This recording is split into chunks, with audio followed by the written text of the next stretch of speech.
अभी इलेक्शन 4-5 महीने बाकी है, अक्टूबर नवंबर में इलेक्शन होगा। हाँ जी। लेकिन राहुल गांधी आज से ही हाथ पैर लगाना शुरू कर दिए। तो क्या, और कल उन्होंने नारी सम्मान योजना की घोषणा की कि सारी बिहार की महिलाओं को जो 18 साल से ऊपर की हैं उनको 2500 रुपये देने की दिया जाएगा। तो ऐसी योजना इन्होंने दिल्ली में भी बोली थी, 8500 खटाखट देने की बात करी थी। भारत हमारा टूटा तो नहीं था, भारत हमारा, फिर भी ये कह रहे थे कि हम भारत जोड़ो यात्रा निकालेंगे। तो क्या हुआ इनका, मुंह की खाई ना इन्होंने। ये कहेंगे, ये देखिएगा, मैं कह रहा हूँ कि बिहार में जब एनडीए गठबंधन को 200 से प्लस सीटें मिलेंगी ना, तो ये मुझे पता है एक ही रोना इनके पास बचेगा कि भाई जो है ईवीएम खराब है, ईवीएम खराब है, ईवीएम खराब है। इससे ज्यादा इनके पास कोई मुद्दा नहीं है। ये आत्ममंथन खुद की पार्टी में नहीं करते। एक ऐसा मंदबुद्धि बालक जो आज भी कहता है कि मैं जलेबी की फैक्ट्री लगाऊंगा, सोना से आलू निकालूंगा, खेत में टाइल लगाऊंगा, तो उस जनता उसको देख चुकी है। किस तरह का विकास वो करेगा, वो पहले अपने दिमाग का विकास कर ले, उसके बाद वो करे। लालू यादव से बिहार की जनता पूछती थी कि भाई बिहार में विकास का बताओ, तो लालू यादव क्या बोलते थे? लालू यादव ममता कुलकर्णी या हेमा मालिनी की बोल देते थे। जब बिहार में बाढ़ आती थी, बिहार के बाढ़ में पूछो तो कहते थे कि भाई अब जो है बिहार की जनता को घर घर मच्छी मिलेगी खाने को, क्यों बाढ़ आई है तो बाढ़ से मच्छी खाई जाएगी घर में।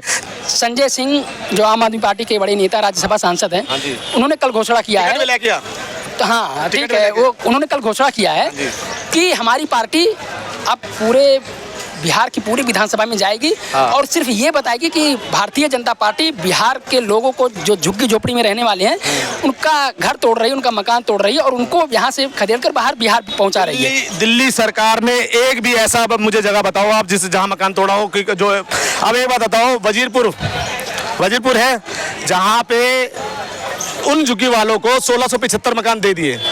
अगर उनका घर तोड़ा जा रहा है तो उनको 1675 मकान मिल गए। मगर अगर वो दोनों, आपने एक मूवी देखी थी, नायक मूवी, जिसमें कहते हैं कि भाई सरकार मकान दे देती है, उसके बाद भी झुग्गी में रहने हैं।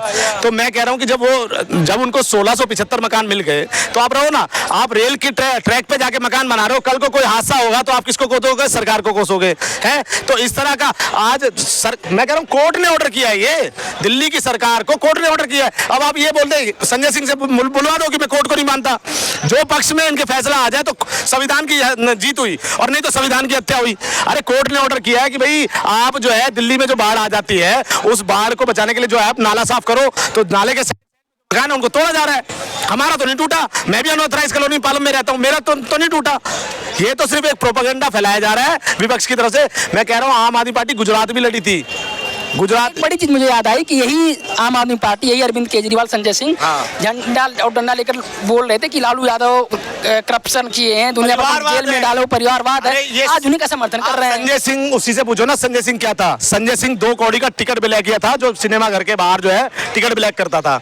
ये भ्रष्टाचारियों की पार्टी थी जो कह रही थी कि हम जो है क्रांति लाएंगे, ये करेंगे, बदलाव लाएंगे। किया क्या? पता चला तो भैया अपना घर भरने में लग गए। ये सारे भ्रष्टाचारी है, इनको दिखा दिया ना। ये कह रहे थे कि मोदी जी इस जन्म में तो आप मुझे नहीं हरा पाओगे, तो मोदी जी ने दिखा दिया, बेटा मोदी है ये। और मोदी का डंडा जब पड़ता है ना तो अच्छा थर्रा जाता है। सबर रखिए, बिहार का चुनाव भी भारतीय जनता पार्टी को क्लीन मैंडेट मिलेगा, देखिएगा 200 प्लस सीटें मिलेगी। जो आज लोकप्रियता, जब हमारे पे ये ऑपरेशन सिंदूर किया, ऑपरेशन सिंदूर पे किसने क्वेश्चन किया?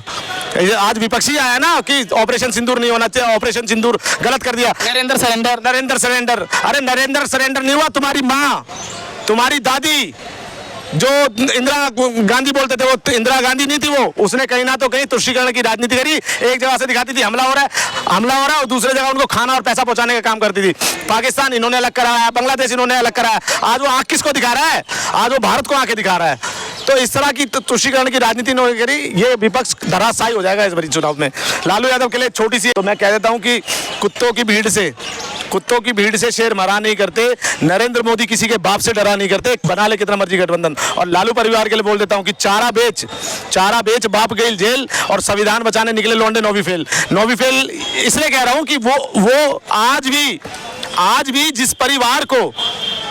जिस परिवार को मृत्यु कुंभ नजर आता था, जो कुंभ को कहते थे फालतू चीज है, और ताजिया को पूजने में उसका परिवार 2 मिनट नहीं लगाता। तो ये चीजें देखी हैं कि किस तरह से हिंदू विरोधी चीजें करी हैं। और छलनी कह रही है कि हमारे अंदर छेद है। लहेजे में बदजुबानी, चेहरे में नकाब लिए बैठे हैं, ये विपक्षियों के लिए है। जो आज मोदी जी को आरोप लगा रहा है कि लहेजे में बदजुबानी, चेहरे में नकाब लिए बैठे फिरते हैं, लहेजे में बदजुबानी, चेहरे में नकाब लिए फिरते हैं, वो जिनके खुद के बही खाते बिगड़े हैं वो दूसरों का हिसाब लिए फिरते हैं। तो ये खुद बताए ना कि बिहार में ये कहते हैं कि एक भी इंडस्ट्री नहीं लगाई। अरे बंद किसने करी इंडस्ट्रियां?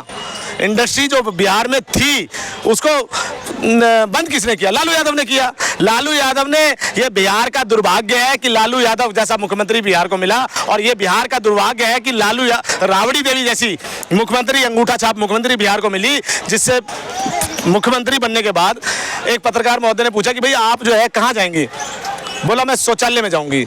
जो महिला सचिवालय को शौचालय बोलती हो, शौचालय को सचिवालय को शौचालय बोलती हो, उसका परिवार किस तरह का विकास करेगा? ये सोचने वाली बात है। बिहार क्या था 1990 में, बताता हूँ एक शायरी के माध्यम से, कि जहाँ बात बात पर गोली छेद दी जाती थी कपार में, तो समझ लेना बबुआ आ गए हो बिहार में। ये था बिहार। बिहार में रंगदारी चलती थी, रंगदारी नहीं दोगे तो गोली मार देंगे। और जो एक मेरे, देखिए मैं बिहार में मेरे एक नेता पर्सनली बहुत मैं रेकमेंड करता हूं कि वो बनने चाहिए मुख्यमंत्री, चिराग पासवान जी।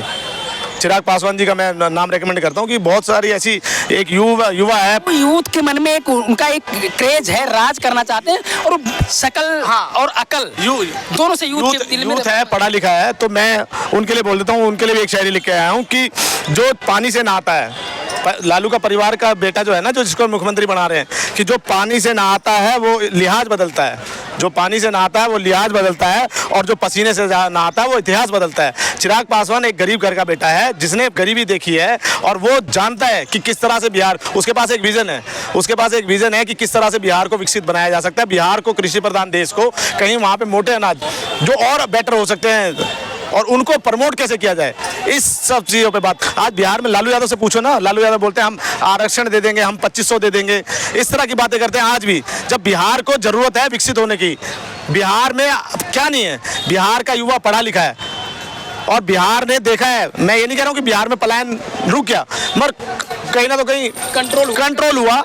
और देखिए सब अपने अपनी अपेक्षा रखते हैं। अगर बिहार में मेरे को अगर 20,000 मिल रहे थे, तो मैं दिल्ली में आके काम कर रहा हूँ, मुझे 40,000 रुपये मिल रहे हैं। तो देखिए बिहार में जो अपने को बेटर समझता है कि भाई मुझे इससे ज़्यादा मिल सकता है, तो वो पलायन कर रहा है। मगर हर कोई बिहारी कहे कि भाई हर कोई बिहारी पलायन कर रहा है, तो मैं नहीं मानता इस चीज़ को। और एक छोटी सी शायरी और पढ़ के निकल जाता हूँ, बहुत लंबा हो जाएगा आपका भी, कि मोटा भाई से बहस करके राजनीति उन्हें सिखाओगे, मोटा भाई से बहस करके राजनीति उन्हें सिखाओगे, छोटा अभी रुमाल हो तिरपाल से टकराओगे, छोटा अभी रुमाल हो तिरपाल से टकराओगे। लालू का बेटा नहीं होता तो छोला बेचता, लालू का बेटा नहीं होता तो छोला बेचता बाजार में, 1 फुट की औकात नहीं अभी भी तेरी बिहार में। वही जो अनपढ़ मुस्लिम है उन्हीं को तुम पढ़ाओ, छोटा अभी रुमाल हो तिरपाल से मत टकराओ। ये तिरपाल है, भारतीय जनता पार्टी तिरपाल है, टकराओगे तो खामियाजा खुद भुगतोगे। आप लड़ो चुनाव जिस हिसाब से लड़ना है, मगर ये जातिवाद का जहर बिहार में ना घोलो। और बिहार की जनता से रिक्वेस्ट करूंगा कि जातिवाद पे वोट ना करें।